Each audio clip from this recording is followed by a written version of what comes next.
क्या आपने कभी ऐसे इंसान को देखा है जो हर वक्त शांत रहता है, ना गुस्सा करता है, ना प्रतिक्रिया देता है, बस चुपचाप देखता रहता है। लोग उसे कमजोर समझते हैं, डरपोक कहते हैं, लेकिन क्या आपको पता है सबसे खतरनाक आग बिना आवाज के जलती है। जो इंसान ज्यादा बोलता है वो अक्सर खाली होता है, पर जो चुप रहता है वो सोचता है, समझता है और सही समय का इंतजार करता है। यही वो लोग होते हैं जो वक्त आने पर इतिहास बदल देते हैं।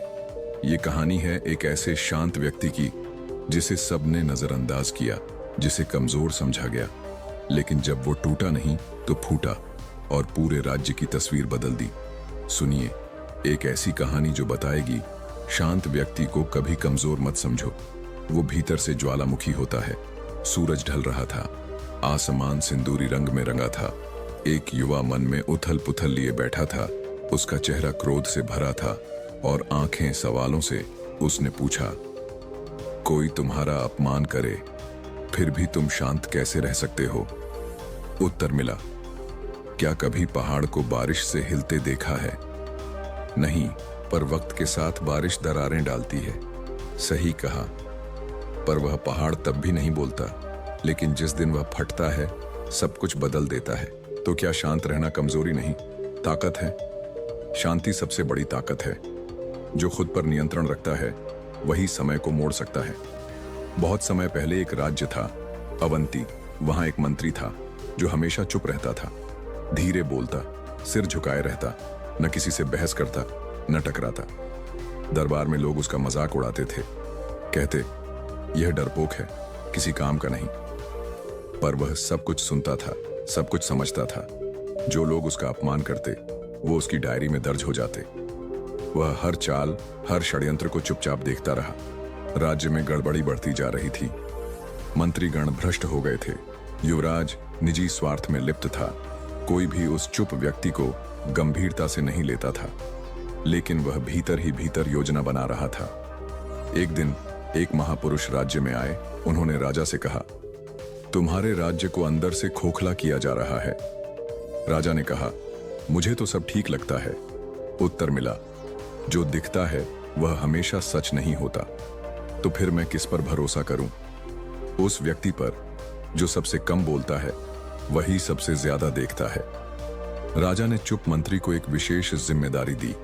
अब वह खुलकर काम करने लगा, पर फिर भी बिना शोर किए। उसने भ्रष्टाचार के प्रमाण इकट्ठा किए, गुप्तचरों की एक नई टीम बनाई, राज्य की सेना से जुड़े दस्तावेज जमा किए।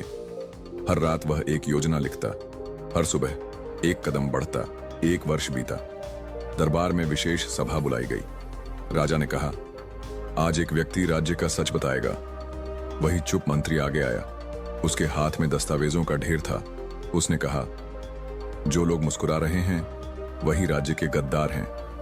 एक मंत्री ने चिल्लाकर कहा, यह झूठ है, यह आदमी तो बोल ही नहीं सकता। पर उत्तर आया, मैंने जवाब नहीं दिया। इसका मतलब यह नहीं कि मुझे जवाब नहीं आता। जब तुम बोल रहे थे मैं देख रहा था, जब तुम हंस रहे थे मैं सच्चाई लिख रहा था। अब समय है तुम्हारे चेहरे से नकाब हटाने का। पूरा दरबार स्तब्ध रह गया। सारे प्रमाण सामने थे, षड्यंत्र, घोटाले, गद्दारी। राजा ने दोषियों को दंडित किया। चुप मंत्री को राज्य का प्रधान बना दिया गया। राजा ने कहा, आज समझ में आया कि असली ताकत तलवार में नहीं, मस्तिष्क में होती है। उत्तर मिला, जो शांत है वह कमजोर नहीं, वह अपने समय की प्रतीक्षा कर रहा है। यह कहानी एक संदेश देती है, शांत व्यक्ति को कभी कमजोर मत समझो। वह बाहर से स्थिर होता है, पर भीतर से आग की तरह होता है। वह हर बात का उत्तर तुरंत नहीं देता, लेकिन जब देता है इतिहास बदल देता है। जो ज्यादा बोलते हैं वे सबको दिखते हैं, जो चुप रहते हैं वे सबको देखते हैं। शांति कमजोरी नहीं है, यह सबसे बड़ी शक्ति है। जो खुद को जीत सकता है वह किसी को भी जीत सकता है।